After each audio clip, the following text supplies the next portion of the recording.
Some frontier stories start with a gunshot. This one starts with a shared bite of seal meat, and a silence so wrong it made the snow feel loud. Stay close, because what looked like mercy at dusk becomes a summons at dawn. If you want historical mysteries from the far north, where one small choice brings an entire world to your door, subscribe now. Here is the Arctic contradiction nobody tells you until it's too late. A gift can be read as a claim.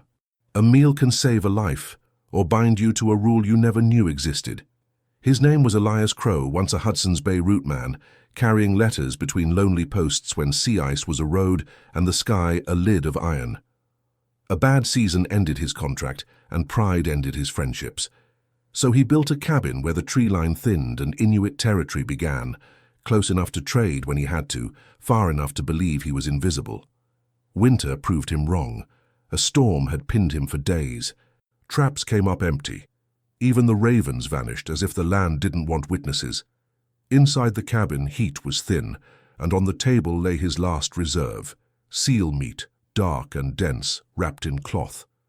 Weeks earlier, he'd traded for it, needle set, iron file, a bit of tea, for maktak and lean. He'd sworn he would only touch it when the north left him no choice. That afternoon the sky turned the color of old tin. Snow fell straight down, heavy and patient.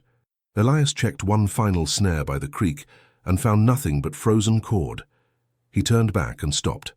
Two figures stood at the edge of his clearing, half hidden by scrub spruce.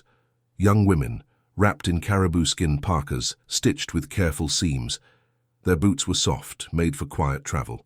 One had bone and wood snow goggles pushed up on her forehead. The other held her side like every breath cost something. Elias raised both palms, open, showing no weapon. The older sister, he guessed older by the steadiness in her posture, spoke in Inuktitut, quick and low. He understood none of the words, but the tone carried warning, urgency, don't ask. The younger sister swayed. When she shifted, Elias saw blood darkening her sleeve seam. He saw the hollow beneath her cheekbones. Hunger has a language any man can read. He thought of his last seal meat on the table. He thought of the night coming, the kind that eats sound and courage the same way. He also thought of the boundary he'd tried to respect. Inuit land wasn't empty, and in their world sharing food wasn't casual. It was obligation. It was the rope that kept families from slipping under. His own rule was simpler: never invite trouble inside. He broke it anyway.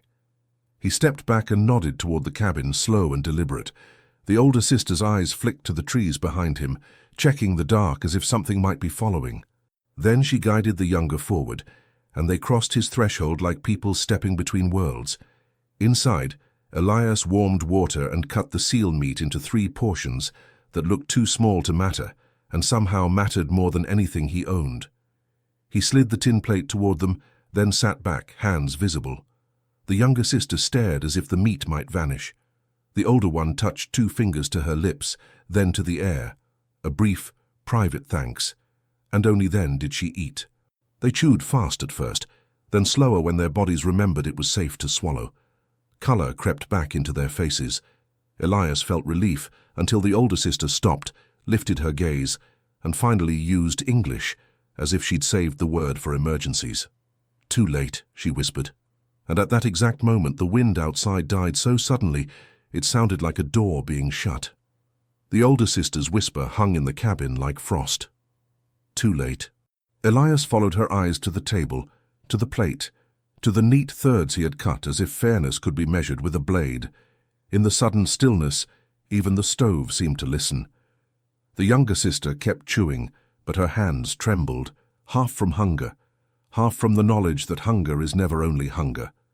Elias answered the only way he knew: warmth.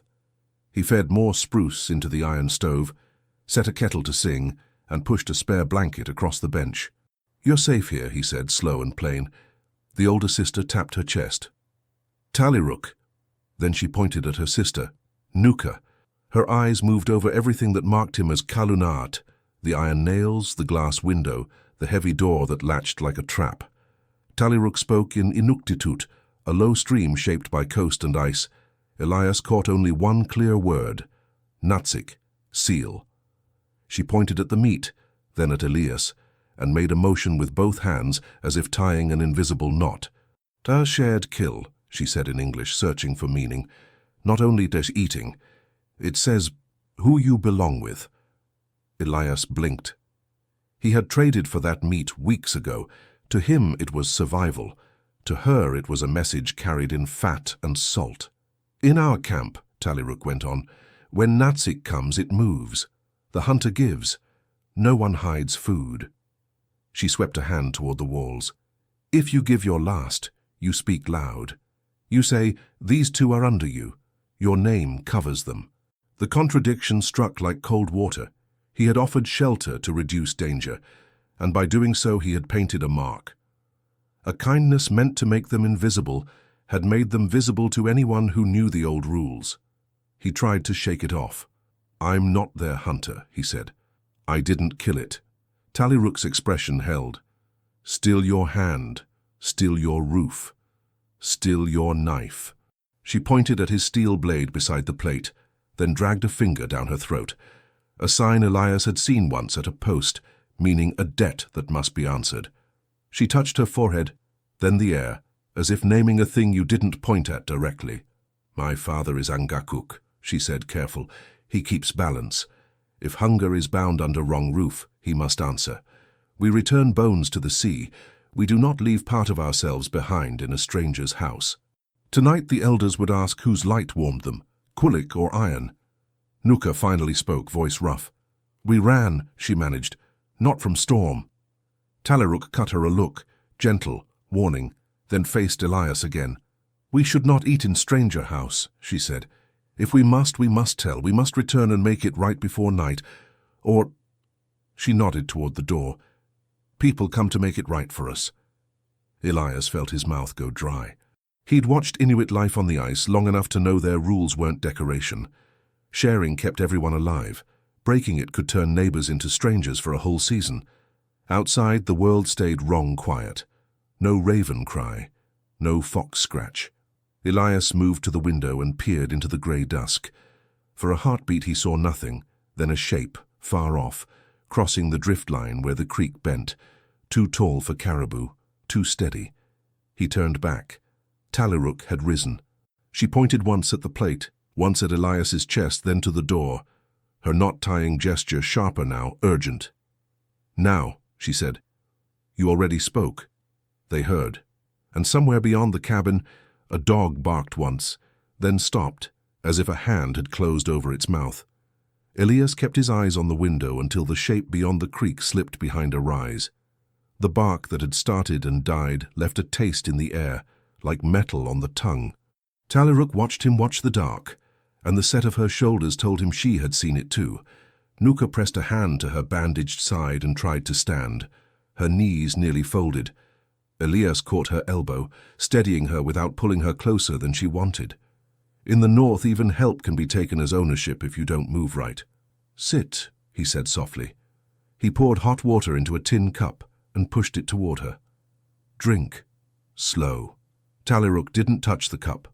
She went to the door and listened, head tilted, braids brushing the fur collar of her parka. When she spoke, her voice dropped into a register meant for secrets. "They are not Inuit," she said. Elias waited. The stove popped once, and the sound felt too loud. Taliruk's gaze flicked to the meat again as if even that could overhear. "Southmen," she continued in careful English. "On coast. Big boat. Smoke." She lifted her hands and mimed something long and heavy. Oars, harpoons, the belly of a whale. Then she made a short chopping motion, sharp as an axe. "Whalers," Elias muttered, the word tasting like trouble. Taliruk nodded once. "Some trade, some steal, some take girls." She said the last part without drama, like a fact you survived by speaking plain. "They come with flour, tea, shot. They want fox pelts, ivory. They want meat when ice is hard." Nuka's eyes stayed on the floor as she spoke, but her voice came out in a rush like it had been held too long. "They came to our place when the sea closed. They said they are friends. They smiled. Then they took our father's best knives and paid with bad powder." She swallowed. "And they asked who is Angakuk. They laughed when we did not answer." Elias felt a chill crawl under his shirt. Outsiders who asked about spiritual leaders weren't just looking for trade, they were looking for leverage. Tallyrook reached into her parka and pulled out a small object wrapped in sealskin. When she unrolled it, Elias saw a brass button, stamped with an anchor, and a strip of cloth dyed a harsh red. Not Inuit work, not the muted colors of bead and sinew. This was shipworld, industrial, a flag torn into a warning. "They camped near our summer place," Tallyrook said. "They brought one Inuk man to guide. He said yes because his children hungry. They used him like dog." She spat the last word in Inuktitut, Kimik, but not as an insult to dogs, as an insult to men who treat others like dogs. Nuka nodded, jaw tight. "We heard them talk. Not English. Another tongue. One man had scar here." She traced her cheekbone. "He pointed at our igloo place, laughed, then made his hand like this." She mimed grabbing hair and pulling. Her breath hitched. "So we ran before night." Elias understood now why Tallyrook had scanned the trees before stepping inside. Not just fear of Inuit judgment, fear of being tracked by men who followed hunger the way wolves followed blood. "But why come here?" Elias asked. "If you know my cabin is near the line, if you know your elders will—" Tallyrook cut him off with a look that wasn't anger but something harder, the weight of consequence. "Because Nuka fell," she said, pointing at the stained seam. "Ice cut her. We could not reach home before dark, and because they will search." She moved closer, lowering her voice until Elias had to lean in to catch the words. "They saw us. Not close, but they saw. They follow tracks in snow. They follow hair, cloth." She brushed the fringe on Nuka's sleeve. "If they find us with you, they think you hide Inuit. They think you trade with us. They come to you, and then your village comes too," Elias finished bitterly. "Not for them. For me. For the rule I broke." Tallyrook's eyes flashed. "Yes, because if our people hear Kalunat fed us, it means something. It means you claim us. It means our father must answer why his daughters are under another man's roof." She clenched her fist, then opened it slowly. "Some will want to cut the knot with blood. Some will want to make you pay. And some will want to use you as proof to scare other Kalunat away." Nuka finally looked up, and Elias saw the deeper fear beneath the exhaustion. Not only fear of predators from the sea, but fear of how her own people would react to shame. In tight worlds, survival is law, and law can be merciless. Elias rubbed his hands over his face, feeling the grit of cold on his skin. He had believed the Arctic was simple: meat, fire, shelter, silence. Now he saw the invisible roads underneath it, obligation, moving like currents beneath ice. Outside, the grey light thinned. The shape Elias had seen near the creek did not return, but the sense of being watched grew heavier, as if the forest had leaned closer. Tallyrook stepped to the window again and exhaled a single word in Inuktitut that Elias didn't know but understood anyway. Someone is there. Then, faint and far off, came the creak of leather and the soft, unmistakable sound of a horse shifting its weight, too controlled to be a wandering animal, too patient to be accident. The horse sound faded, but it didn't leave. It settled into the night the way a shadow settles into a corner. Quiet, present, waiting for your eyes to stop searching.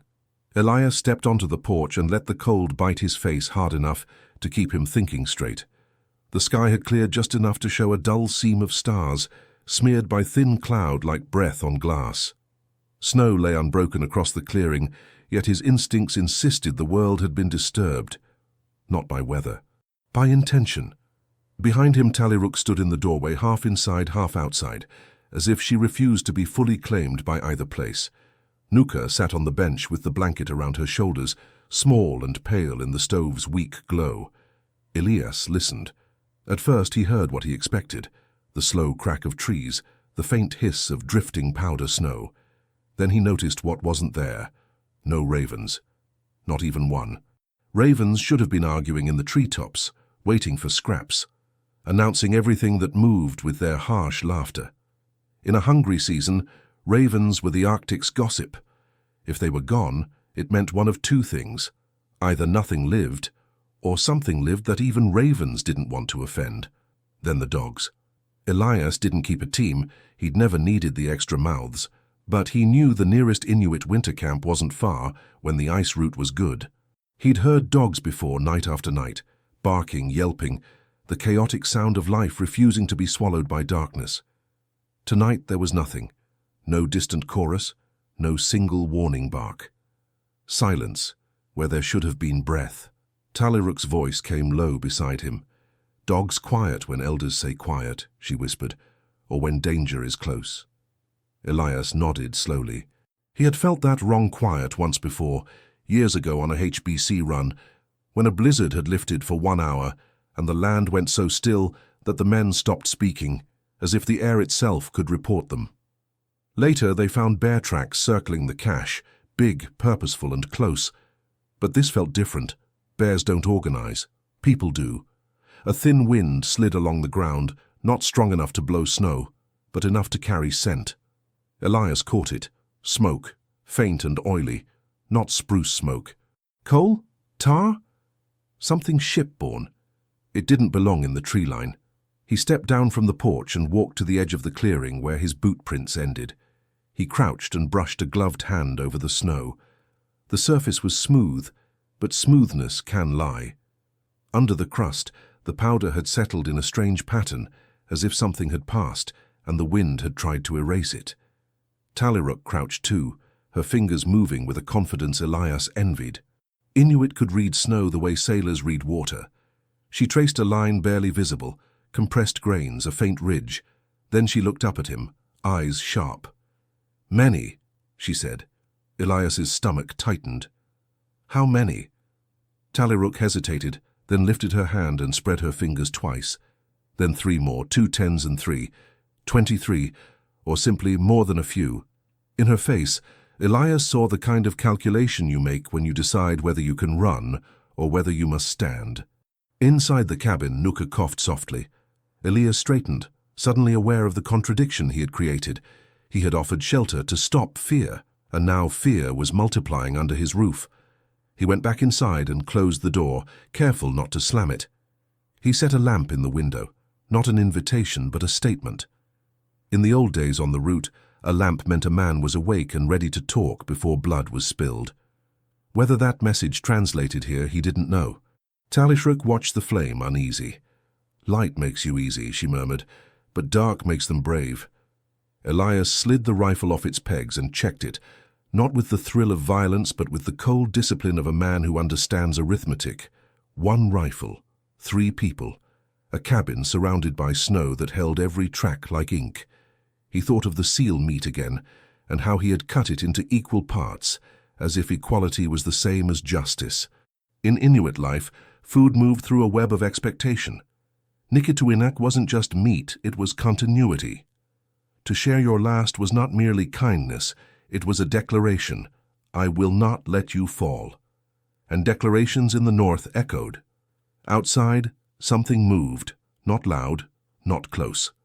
A soft scuff, then a pause, then another scuff farther left, as if whoever it was wanted Elias to notice that they were not alone. Taliruk stepped to the window and peered through a gap in the curtain. Her breath fogged the glass. "They are making circle," she said, barely audible.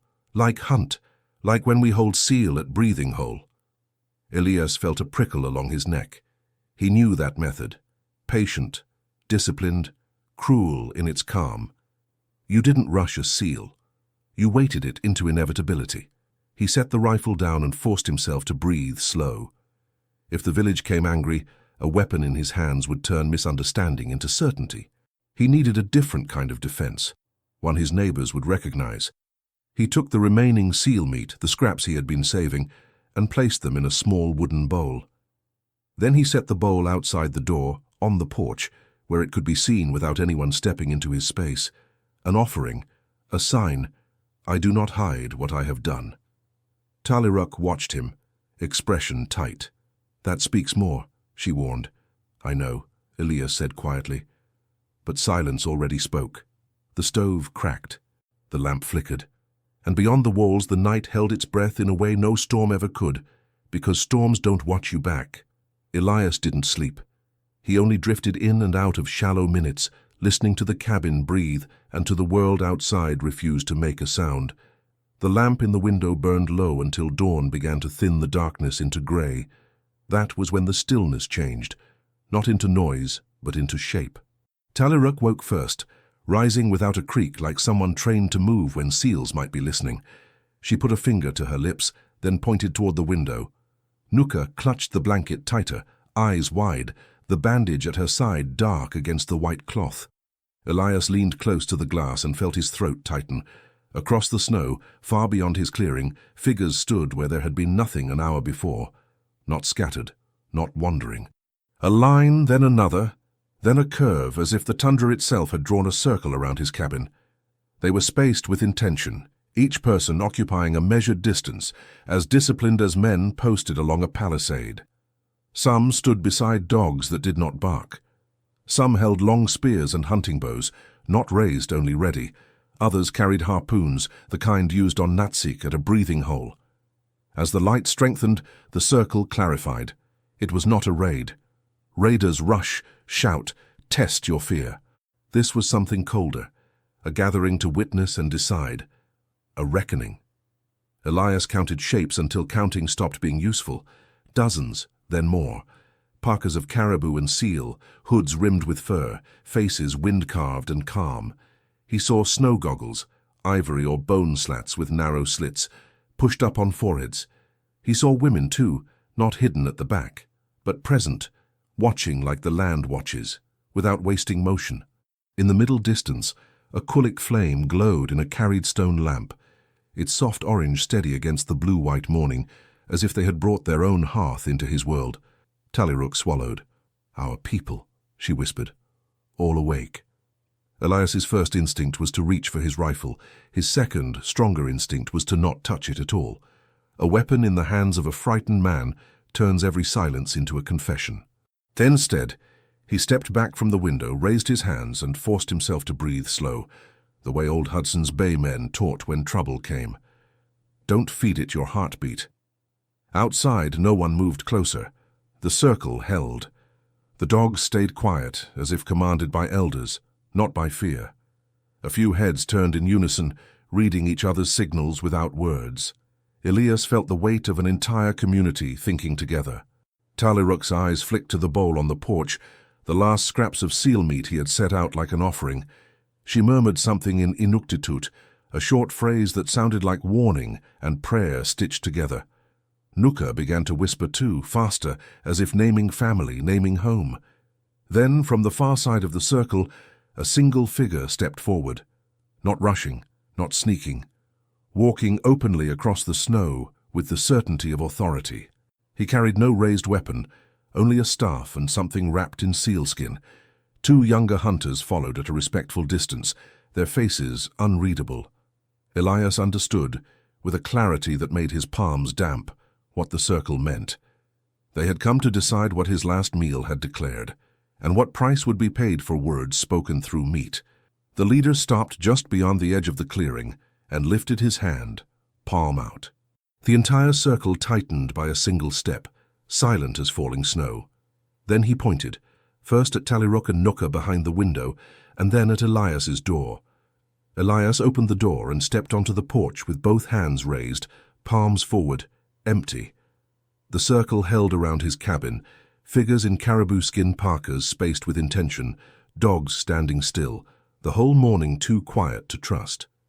The elder who had approached at dawn stopped a careful distance away. His parka was old and meticulously repaired. A faint soot mark on his cheek suggested a kulik had burned near him not long ago. He looked from Elias to Taliruk and Nuka behind the window, then to the bowl of seal meat on the porch, as if reading a statement Elias hadn't meant to write. Two younger hunters walked forward and placed objects on the snow between them, one by one like words laid down. A coil of sinew cord, a seal harpoon head, a small flat piece of polished bone etched with tiny cuts. The elder pointed at the cord and mimed tying a knot. He pressed his palm to his heart, then swept his hand outward in a wide arc that traced the circle of witnesses. Then he pointed to Elias's door and to the sisters. Bind, heart, community, you. Taliruk stepped into the doorway beside Elias, careful not to move too far into the open. She spoke rapid Inuktitut, hands helping her meaning. Nuka's bandage, the storm, the creek where they'd met. Nuka added a few strained words, then shook her head hard, eyes shining with fear. Elias caught Natsik and Kalunat, and the tone that said, "This is bigger than weather." The elder listened without interrupting. When Taliruk finished, he spoke to the circle in a formal cadence, and the perimeter answered with small nods. An older woman stepped forward and made it simpler. She lifted her hands as if offering food, then turned them down as if placing it into someone else's hands. She tapped her throat, then pointed at Elias and traced an invisible line from his door to the sisters. Taliruk tried English again, forcing the idea through broken pieces. "He fed us," she said. "He did not know. Blood. Storm. We could not reach home." She swallowed, then said the part that mattered most. "But last meat is not small. When you give last Natsik, it says, 'You cover us. You stand for us.'" Elias felt the contradiction snap into focus. He had offered shelter to reduce danger. But here a shared kill is a bond, and food is responsibility with witnesses. By feeding them his last under his roof, he had, without meaning to, tied the sinew cord himself. He tried to answer with his hands. Chest sisters, open palms of regret. The elder watched, then lifted something unexpected from his parka, a small stone oil lamp, unlit but darkened by years of use. He held it up, then pointed at Elias's iron stove. He said one word, and several voices echoed it. "Kulik." Elias understood. A kulik wasn't just heat, it was care, the center of a home. Last night he had warmed them after feeding them his last. In their eyes that was no longer a temporary kindness. It was a claim that demanded an answer. The elder set the lamp on the snow beside the cord and bone. Then he pointed past the tree line toward the coast, and his hand closed into a fist before opening slowly, like releasing something dangerous into the open air. Taliruk leaned close, voice thin. "They ask about the Southmen," she whispered, "and they ask what you will do. Now that you have spoken." No one rushed. The circle waited, patient as ice. And Elias realized the true danger wasn't arrows or knives. It was meaning, and the promise he had made without knowing its name. The elder's eyes stayed on Elias like he was weighing ice, not anger, deciding where the world would crack first. A young hunter spoke, and the circle answered with a low murmur that rolled across the snow. The elder pointed toward the coast, then to the tree line behind Elias's cabin, then to the bowl of seal scraps on the porch. His hand moved in a straight line, then split into two, followed. A chill ran under Elias's ribs. Taliruk went pale and spoke fast in Inuktitut. Nuka added broken phrases, breath catching. Elias caught only fragments, Kalunat, Kajak, Natsik, and the fear behind them needed no translation. Taliruk forced the meaning into English. "Southmen," she said. "Big boat on the coast. Whalers, traders, bad ones. They watch trails. They take what they want. When we ran, they saw. When we came here," she pointed at the door, "they will think you hide us or trade or help." The elder repeated the knot-tying gesture, slow enough that Elias couldn't pretend to miss it. Then he tapped his chest and tapped Elias's. "You are tied to this now." "I fed them because they were starving," Elias said. "I didn't mean I don't belong to anyone." An older woman stepped forward and shook her head once. She lifted the sinew cord and looped it loosely around her wrists, then opened her hands to the circle. "A bond is not ownership. It is a promise with witnesses." She pointed at the kulik flame being carried near the line, then at Elias's iron stove, then at the sisters. Warmth and food under a roof meant shelter with a name attached. In their world, a shared meal was not private. It was public law. If you feed someone your last, you speak for them until the camp says the debt is closed. At the elder's signal, another hunter unrolled a small hide bundle onto the snow, a brass button stamped with an anchor and a strip of harsh red cloth. Shipworld. The elder held it up, then dropped it as if it were dirty. A ripple of disgust moved through the ring. Taliruk's voice tightened. "They camp by our summer stones," she said, And Elias pictured the Inuit on distant ridges, markers of routes and warnings, not ornaments. They trade bad powder. They ask for my father. They say they come again when ice is hard and dogs are thin. Elias swallowed. So why come here like this? The elder answered with his hands. He pointed to Elias's cabin, then swept his arm to the circle, then pressed his palm flat over the snow, steady, protective. Not a strike. A cover. Taliruk translated, bitter with clarity. If they follow us, they come to your cabin first. You are alone. They can take your traps, your rifle, your life. And then tell our people, your daughters ate under his roof, so he is part of it. They use your kindness like a rope. Elias looked around the ring, men, women, elders, watching him without hate, only with the cold patience of people who survive by reading consequences. They weren't here to punish him. They were here because his kindness had painted a target on his door, and Inuit do not leave a neighbor to be taken in the dark once a promise has been witnessed. Far off from the direction of the coast, a thin smear of smoke rose against the brightening sky, too straight to be weather. The elder touched 2 fingers to his eyes, then pointed toward that distant line of white. Look, remember. Elias felt his mouth go dry. Whatever was coming wasn't only Inuit law anymore, it was men from the sea, and they already knew whose door to find. The elder let the smear of smoke on the horizon sit between them like a warning. Then he faced Elias and spoke in a measured rhythm. With each phrase he opened one hand, then closed it, as if weighing 2 outcomes. 2 hunters pressed a sinew cord into the snow and stretched it into a straight line from the elder's boots toward the porch steps, a boundary made visible. Taliruk leaned close. He asks, "Do you cut the knot, or do you tie it?" Elias stared at the cord. He finally understood the shape of the choice. If he denied the bond, if he insisted the meal meant nothing, the elders could erase the girl's shame and declare him outside their law. But then he would stand alone when the Southmen came, and the village would owe him nothing. If he accepted, he would accept their meaning, that feeding them his last under his roof made him responsible under witness, not ownership, obligation. He had heard the word Maligite once at a trading post, rules older than any paper law, carried in stories and enforced by survival. Out here, an Inuksuk on a ridge could be both a landmark and a warning. This cord in the snow was the same kind of marker. Cross it, and you admit you live under the land's true order. The elder pointed at the cabin, then at the distant smoke, then at the circle. His palm pressed over his heart. The gesture wasn't a threat. It was an invitation with consequences.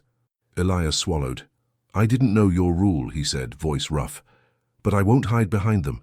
If trouble comes to my door because of that meal, I'll face it. And if trouble comes to your door because of me, I'll face that too." Taliruk translated in broken pieces, filling the gaps with her eyes. The circle murmured, considering, not angry. Then the test began. A hunter stepped forward and tapped Elias's rifle, then tapped the snow. "Lay it down." Another lifted an ulu, its curved blade pale in the new light, and swept it once through the air as if cutting a line. For a heartbeat, Elias's mind called it what it looked like, an execution. The elder raised a hand, and the hunters paused. He touched the quolic lamp carried near the line, then touched the snow, then breathed out slowly, lips pursed, breath as promise. Not blood. Taliruk whispered, "You must show you stand when afraid." Elias stepped off the porch and placed the rifle on the snow beside the sinew cord. Then he crossed the line. 2 hunters came in close and bound his wrists with the sinew, firm and practiced, like tying a sled load so it won't slip. Elias held still, bound in full view of everyone, not as a captive but as a man accepting witness. The elder approached, close enough for Elias to smell smoke and seal oil on his clothing. He touched the knot, then Elias's chest, then pointed toward the coast. "You are tied to this danger. You will not turn away." At the elder's nod, Taliruk spoke. The ulu flashed once, clean and final, and the sinew fell away. One hunter lifted the severed cord high, so all could see it had been cut by consent, not struggle. Then the elder draped the 2 loose ends over Elias's forearms, light as fur, heavy as meaning. A bond accepted, then transformed, not captivity, commitment. The elder turned his staff and pointed beyond the tree line, toward the hidden paths that crisscrossed Inuit territory like veins under snow. The circle opened into a corridor, and down that corridor, carried on the wind from the coast, came a sound that did not belong to the Arctic at all. The sharp, distant crack of a rifle shot. The rifle crack echoed once and was swallowed by distance, but it changed everything. The circle tightened, not in panic, in purpose. Elders spoke in quick, clipped phrases. Hunters turned their heads to the wind. Even the dogs shifted their weight, silent, ready. Elias felt the truth settle in his bones. The Southmen weren't a rumor on the coast anymore. They were close enough to test the land with gunfire. The elder pointed at the smoke line again, then made a gesture like pulling something downward, bringing danger off the horizon and into the present. Two hunters moved to Elias's porch and lifted the wooden bowl of seal scraps he had set out. They held it up for all to see, then set it on the snow beside the Quellic lamp. The old woman who had shown him the meaning of bonds touched the bowl, then touched Elias's chest. That meal, that last meat, had become a signal fire, not of weakness, of obligation. Tallyrook spoke fast, translating only what Elias needed. They come for you first. Your cabin is alone. They think you have trade. They think you have girls. They think you are easy. Her jaw tightened.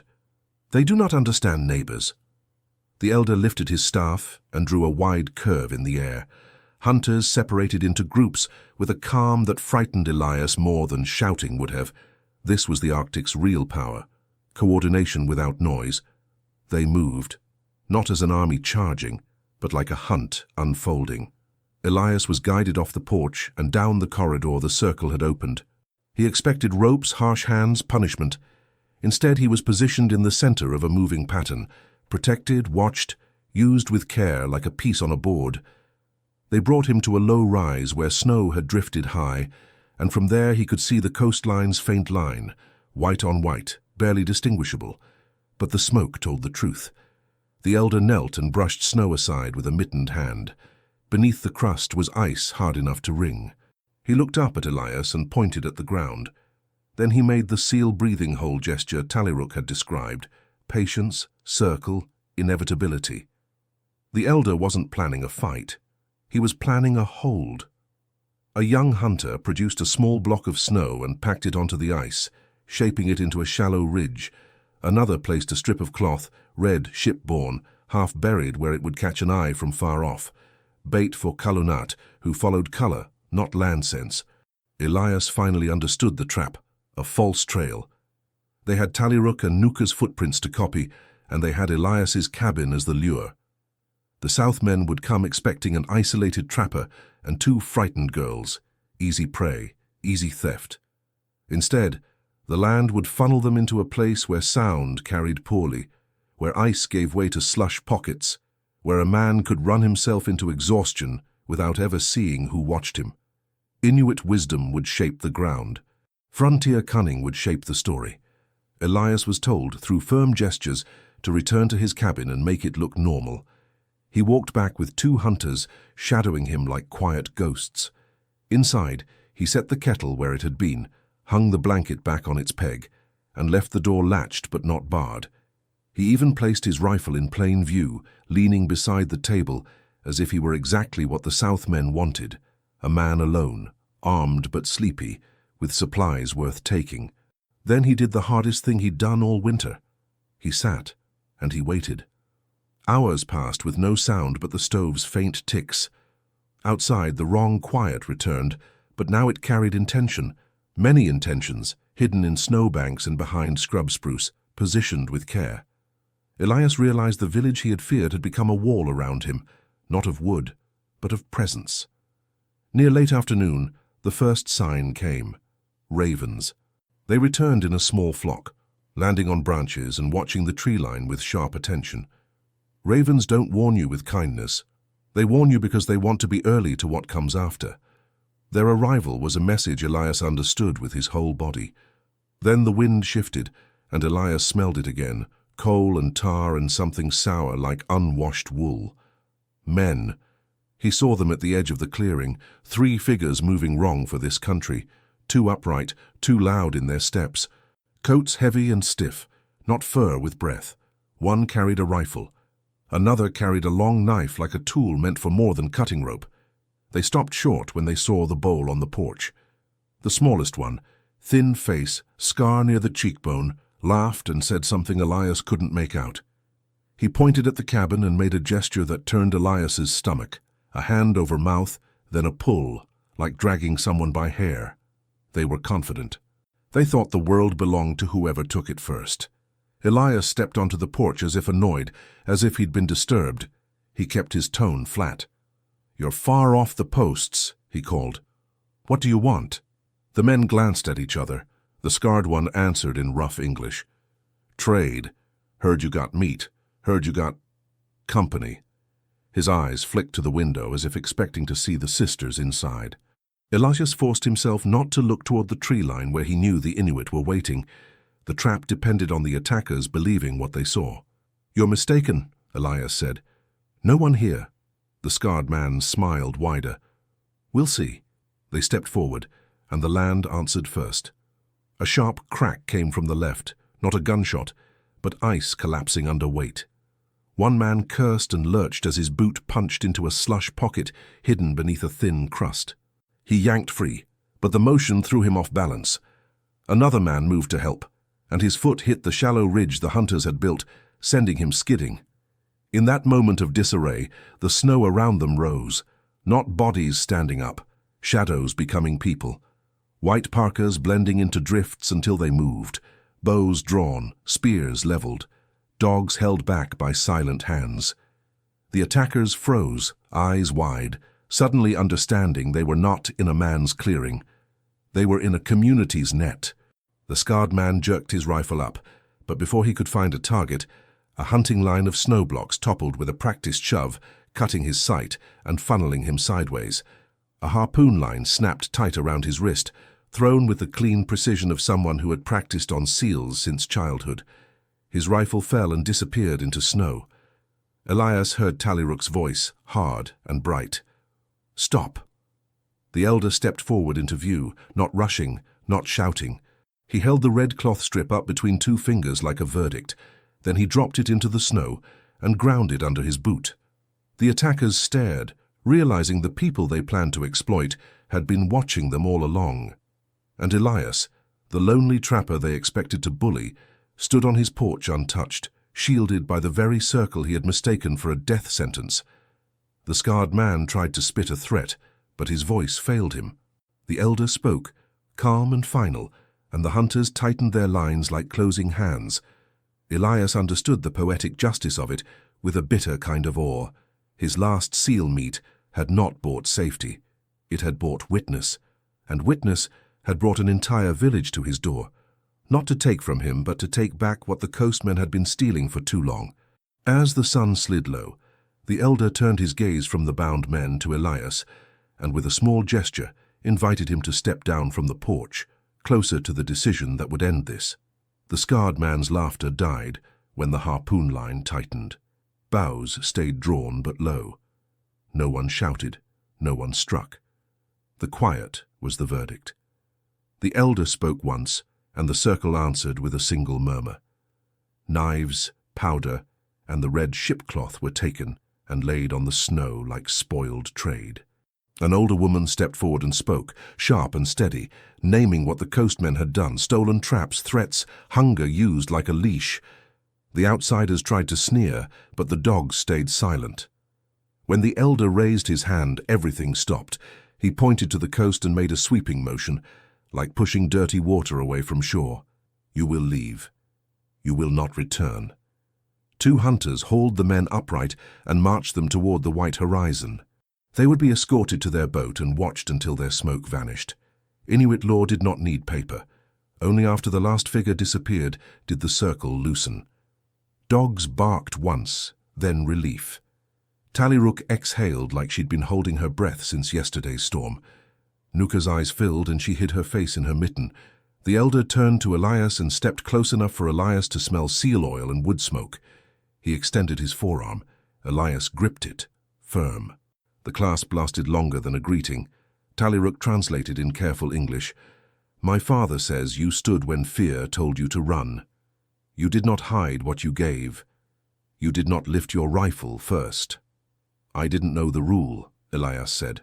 Her father answered in Inuktitut and tapped Elias's chest twice, slow. Taliruk's voice softened. He says you learned the rule the way the North teaches, by consequence. Then came the reward, and it wasn't money. An elder woman approached with a small ivory toggle polished smooth from years of hands. She tied it to a strip of sealskin and placed it around Elias's neck. The elder spoke a word, and the circle repeated it once, like sealing it into the air. Nikilik, Taliruk said. A root name, the one who shares when it matters.